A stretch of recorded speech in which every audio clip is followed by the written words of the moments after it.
All right, everybody, I'm Logan Alec, I'm a CPA, and this is my update for Saturday, February 6th. The federal $15 minimum wage has been thrown around as a possibility for the upcoming stimulus package. We know Joe Biden wants that. Bernie Sanders and some other progressives have been pushing for this for a while, but there have been questions about whether this is the right time for that or whether it should be included in the COVID relief bill at all. I originally highlighted the potential for resistance from Joe Manchin and other more moderate Democratic senators who may not support that increase. And of course, Republican Senator Joni Ernst pushed back against it during the vote-a-rama when she proposed an amendment against raising the minimum wage to $15 per hour during the pandemic. Now, that didn't necessarily achieve what she wanted. Bernie's plan was to gradually bring the minimum wage to $15 an hour over a period of 5 years. So that amendment doesn't necessarily make it impossible for the Senate to pass something like that without contradicting the amendment proposed by Senator Ernst, which did pass by a voice vote. But late last night, after I published my video yesterday, CBS News released an interview with President Joe Biden where he said that he wasn't sure whether that minimum wage provision would be in the final stimulus package because of the rules of the United States Senate. To be clear, he still wants to negotiate for a federal minimum wage of $15 an hour, but he's not sure they'll be able to pass that legislation right now, given the limitations of the budget reconciliation process. I've mentioned this before in previous updates.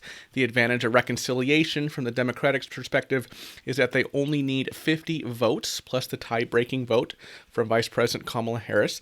But the drawback is that there are pretty strict rules about which kinds of legislation can be passed through reconciliation and which ones need to be passed through the normal channels.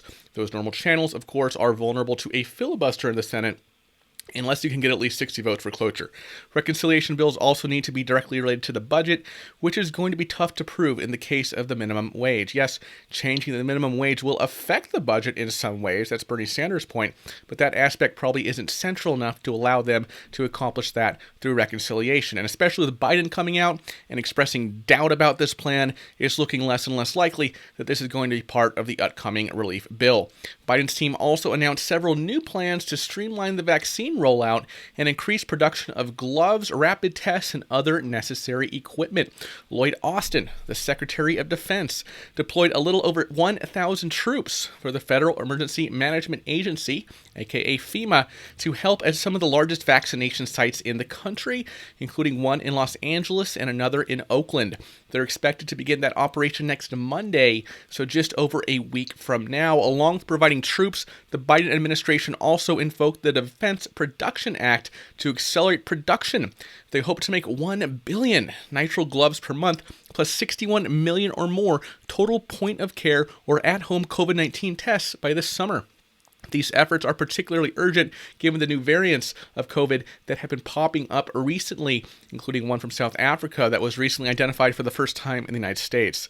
While Biden's team has expressed optimism about the long-term prospects, they aren't satisfied with current production and distribution levels for the existing vaccines, including the single-dose Johnson & Johnson vaccine that they were hoping would increase supply.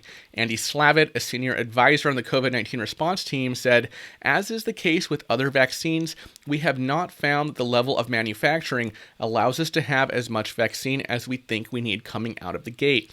Every option is on the table to figure out how to accelerate manufacturing in the event that the FDA does approve the Johnson & Johnson vaccine. Nearly 60 million vaccines have been distributed to states already, but just 35 million have been reported as administered. So we're making progress.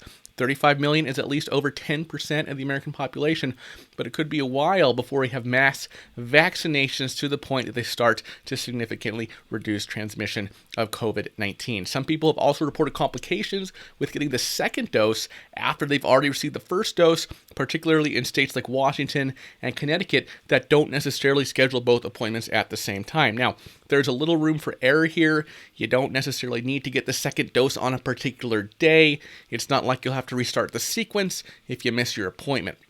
The CDC does recommend a maximum of 6 weeks between the first dose And the second dose, although the ideal time frame is still 21 days for the Pfizer-BioNTech vaccine and 28 days for the Moderna vaccine. So hopefully by the summer, we will at least be able to vaccinate the most vulnerable groups. But for now, there are some inefficiencies in everything from production to distribution and scheduling that are making it difficult to stay on schedule. All right, folks, that is my update for today.